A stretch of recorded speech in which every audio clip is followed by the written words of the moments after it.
तो आखिरकार वो वक्त आ गया है जिसका सबको इंतजार था। चंद्रयान 3 सक्सेसफुली लैंड कर चुका है और भारत चौथा देश बन गया है जो कि एक यान को चांद के सतह के ऊपर सक्सेसफुली लैंड करा दिया है। अब यहाँ पर बहुत लोगों के मन में सवाल है कि इसका लाइफ कितना है, यानी ये जो पूरा मिशन है इसकी लाइफ कितने डेज तक है। तो एक्चुअली में चंद्रयान का लाइफ सिर्फ 15 दिनों के लिए है, क्योंकि वहाँ पर ऑलमोस्ट 14-15 दिनों का दिन होता है, यानी धूप रहता है, और बाकी से 14-15 दिन रात रहता है। तो जैसे सनराइज हुआ वैसे ये लैंड किया, यानी अब 14 दिनों तक प्रज्ञान रोवर अपना काम कर पाएगा। धूप, जैसे कोई मिल गया हमें जादू को धूप चाहिए था, धूप, वैसे प्रज्ञान रोवर पे बहुत सारे सोलर पैनल्स लगे हैं, विक्रम लैंडर पे भी लगा है, तो इनको वही धूप से पावर मिलेगी और धूप बहुत जरूरी है इनके ऑपरेशन के लिए। लेकिन जब 14 दिन खत्म होगा तब धूप चला जाएगा, तब इसका जो इलेक्ट्रॉनिक्स है वो काम करना बंद कर देगा, यानी जो मैक्सिमम डेटा है वो 14 दिनों तक आ चुकी होगी। उसके बाद वो सिंपली वहीं पर निष्क्रिय हो जाएगा, सारे इलेक्ट्रॉनिक पार्ट्स बंद हो जाएंगे। और इसरो के वैज्ञानिक ये कह रहे हैं कि हम होप करते हैं कि वो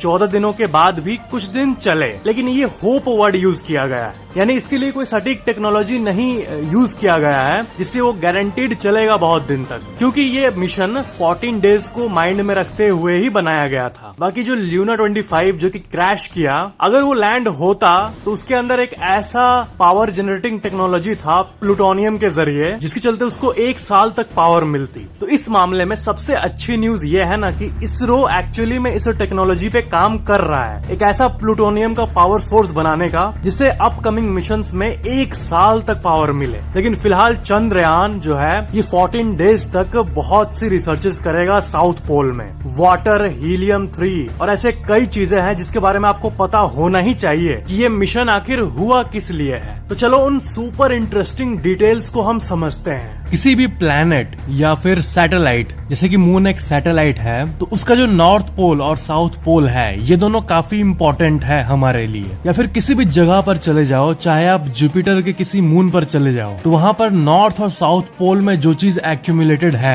या फिर जो भी चीजें वहाँ मौजूद है वो बहुत ही मिस्टीरियस होती है हमारे लिए। जैसे कि धरती का जो सबसे एक्सट्रीम कंडीशंस है वो यहाँ के नॉर्थ और साउथ पोल में ही है, और इक्वेटर का जो रीजन है इसे तो कोट एंड कोट सेफ माना जाता है ना, क्योंकि ज्यादातर कंट्रीज इक्वेटर पे मौजूद है उसी के आसपास और नॉर्मली सब कोई रह रहे हैं। लेकिन जो एक्सट्रीम कंडीशंस है वो नॉर्थ और साउथ पोल में होता है। रिसर्चर्स के हिसाब से साउथ पोल में जो प्रेजेंस ऑफ वाटर आइस है वो बहुत मात्रा में है, और इसी के बारे में और डेटा धरती चाहता है। मून के इस रीजन में कभी भी सनलाइट नहीं पड़ता है, और ये एक ऐसा रीजन है जहाँ पर परपेचुअल डार्कनेस था बिलियंस ऑफ ईयर्स से, और डार्कनेस है और डार्कनेस रहेगा।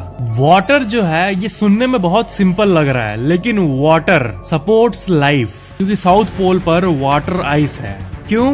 क्योंकि वहाँ पर सनलाइट नहीं पहुँचता, और इसलिए वहाँ पर ऐसी कंडीशंस है कि पानी बहुत मात्रा में जमी हुई रह सकती है बहुत सालों तक, इनफैक्ट मिलियंस ऑफ ईयर्स तक। आपको पता है पहला एविडेंस, पहली ऐसी कोई जांच, ऐसा कोई कैलकुलेशन जो ये बताए कि पोल्स पर पानी है, ये इंडिया का चंद्रयान 1 पहली बार दिखाया था। ये फोटो आप देख सकते हो, ये जो ब्लू ब्लू आपको दिख रहा है ये है पानी का डिटेक्शन, और इसी प्रेजेंस ऑफ वाटर को चंद्रयान 1 ने आज से करीब 15 साल पहले ही पता कर लिया था। और यही वो कारण है जिसके चलते ये माना गया है कि वहाँ पर वाटर आइस ट्रैप्ड है। और जो मैंने आपको बताया था ना कि किसी भी मिशन में ऑर्बिटर होता है जो कि ऊपर घूमते रहता है, लैंडर होता है और रोवर होता है। तो ये जो ऑर्बिटर्स होते हैं ये किस लिए है वहाँ? ये इसलिए है ताकि वो वहाँ के सारे रीजन्स का डेटा हमें भेज पाए। तो चाहे वो इंडिया का ऑर्बिटर हो या फिर बहुत सारे देश जिसका ऑर्बिटर अभी चांद पर लाइव घूम रहा है, तो उन्हीं ऑर्बिटर्स ने ये डेटा भेजा है कि उस जगह पर आइस वाटर ट्रैप्ड हो सकता है। साउथ पोल का ये जो रीजन है, यहाँ के जो मून क्रेटर्स है वो अनटच्ड है, बिल्कुल भी सनलाइट से टच्ड नहीं है, क्योंकि वहाँ सनलाइट नहीं पड़ता है, और इसलिए वो जैसे था वैसे ही है एकदम शुरू से। तो जो सोलर सिस्टम का सारा रिकॉर्ड है, ये सोलर सिस्टम का ओरिजिन, इसका जो एविडेंस है वो अनटच्ड तरीके से वहाँ पर मौजूद है। मतलब समझ रहे हो ना कि वहाँ का जो रीजन है वो बहुत छोटे रीजन में है, वो बहुत ही ज्यादा अनइफेक्टेड है, सनलाइट से भी अनइफेक्टेड अनएक्सपेक्टेड जो एस्ट्रॉइड्स आके मून से टकराते रहते हैं, जिसके चलते वहाँ क्रेटर्स बनता है, वो भी ज्यादातर इक्वेटर को आके हिट करता है। और जो पोल्स वाले एरिया है वो ज्यादातर अनडिस्टर्ब्ड रहते हैं। तो यहाँ से हमें जो भी डेटा मिले उससे हमारे सोलर सिस्टम के उत्पत्ति के बारे में भी बहुत जानकारी हमें मिलेगी। ऐसी और भी कई कैलकुलेशंस की गई है जिससे ये पता चला है कि वहाँ पर hydrogen, ammonia, methane, sodium, mercury, silver, in fact इतनी सारी चीजें मौजूद है और इसलिए उस जगह को the place for untapped resources माना जाता है। यानी ऐसी जगह जो कि खजाना है लेकिन उसको कोई टैप नहीं कर पाया है। चांद का जो साउथ पोल है वहाँ पर टेम्परेचर -150 से -200 डिग्री सेल्सियस तक पहुँच जाता है। मतलब जितने भी इलेक्ट्रॉनिक इक्विपमेंट्स होंगे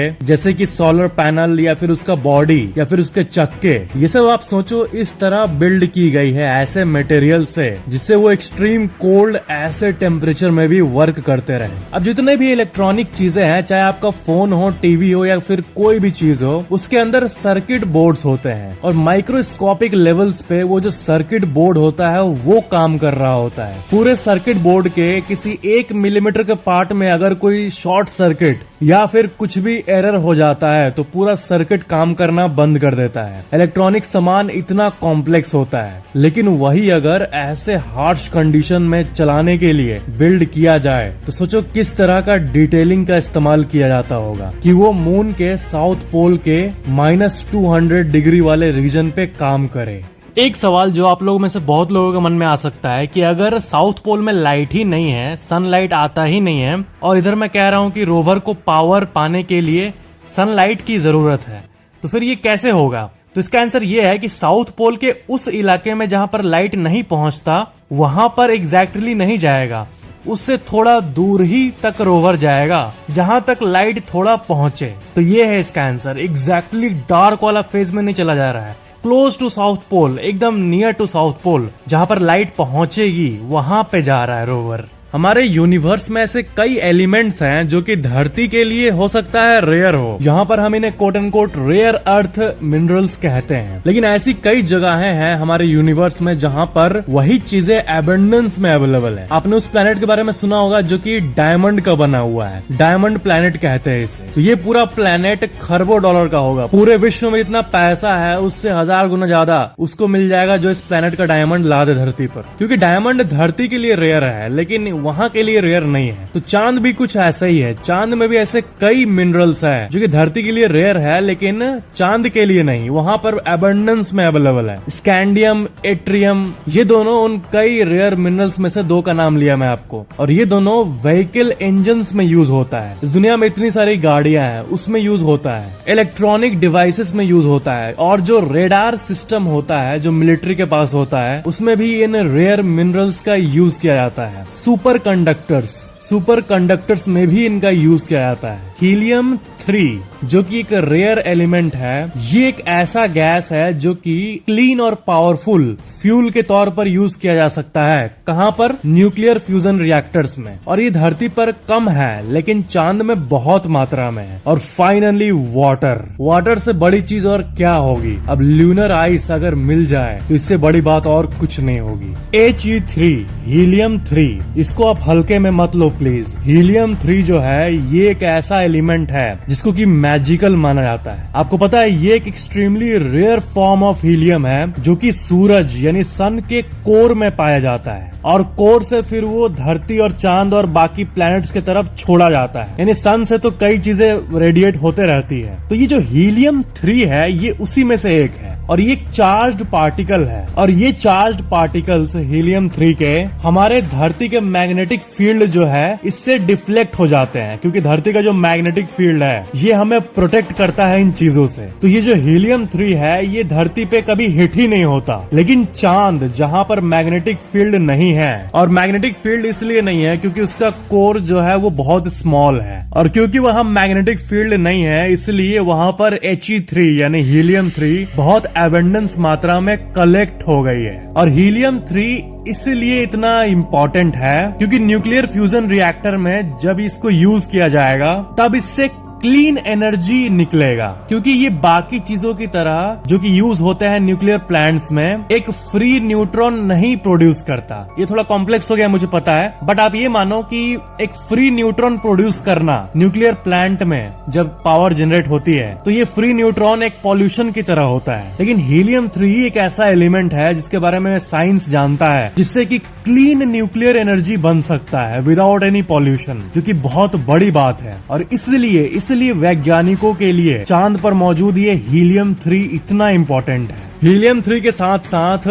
silicon, iron, magnesium, calcium, aluminium, manganese, titanium, ये सब चीजें भी चांद पर मौजूद है। मतलब चांद एक ट्रेजर बॉक्स की तरह है, लिटरली नहीं लेकिन इनडायरेक्टली। और नासा का जो अपोलो मिशन हुआ था उसमें चांद पे सिल्वर भी बहुत मात्रा में मिला था और गोल्ड भी थोड़े मात्रा में मिला था। किस जगह पर मिला था पता है? जो अर्थ फेसिंग साइड होता है, जो मैं बोला ना कि साउथ पोल और नॉर्थ पोल तो थोड़ा इनएक्सेसिबल हो जाता है, लेकिन जो फेस हमें दिखता है डायरेक्ट यहाँ से, वो इक्वेटर के पास वाला एरिया, वहां पर सिल्वर और गोल्ड भी मौजूद है। जो सॉफ्ट लैंडिंग है वो कितना हार्ड था ये चांद ने हमें सिखा दिया। जैसे कितने सारे चैलेंजेस फेस करने पड़ते हैं इस लैंडिंग में, तो इससे ये पता चलता है कि अपोलो मिशंस में कितना ज्यादा रिस्क होता होगा। सोचो ये क्रैश का घटना तब हो, जैसे कि जो रशिया का लूना 25 क्रैश हुआ है, उसमें अगर मान लो इंसान होता तब क्या होता। तो अगर विदाउट ह्यूमन, बिना इंसान वाला जो स्पेस क्राफ्ट है उसको लैंड करना इतना हार्ड है और कुछ ही कंट्रीज कर पाए हैं, तो अगर इंसान के जाने की बात हो तो वो कितना ज्यादा रिस्की होगा सोचो। अच्छा, मान लो एक क्वेश्चन है आपसे कि मान लो कि आपको अगर मौका मिले कि आप चांद पर उतर पाओ, जैसे कि नील आर्मस्ट्रांग उतरे थे, मतलब बहुत रिस्क है इसमें, लेकिन अगर मौका मिले तो क्या आप इस ब्यूटीफुल प्लेनेट को छोड़कर उस थ्रिल में जाना चाहोगे? सबका अलग अलग ओपिनियन होगा, लेकिन नीचे कमेंट जरूर करना और सब्सक्राइब करके बेल आइकन जरूर ऑन कर लेना।